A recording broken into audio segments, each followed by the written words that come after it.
Hello সবাইকে, good morning. তো আজকে সকালের ব্রেকফাস্টটা কিন্তু বেশ জমজমাট ছিল। ফুলকো ফুলকো লুচি, তার সাথে কিন্তু ছিল গরম গরম চা। তো এই গরম গরম চার সাথে কিন্তু ফুলকো ফুলকো লুচিটা কিন্তু আমার বেশ ভালো লাগে। তো তারপরে কিন্তু আমি রাতে কিন্তু পায়েস বানিয়ে রেখেছিলাম, যেটা সকালে কিন্তু দেখো বেশ কিন্তু মাখো হয়ে গেছে ক্ষীরের মতো।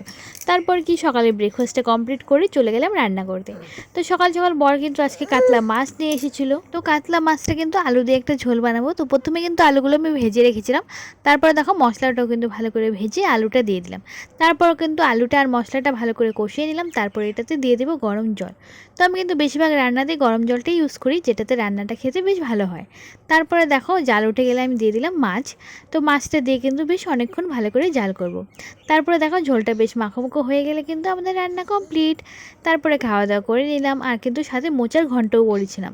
তারপরে খাওয়া দাওয়াটা কমপ্লিট করলাম। তারপরে দেখি মা ওদের দুজনকে নিয়ে খেলা করছে। তো দেখো তিনজনই কিন্তু চশমা পড়েছে।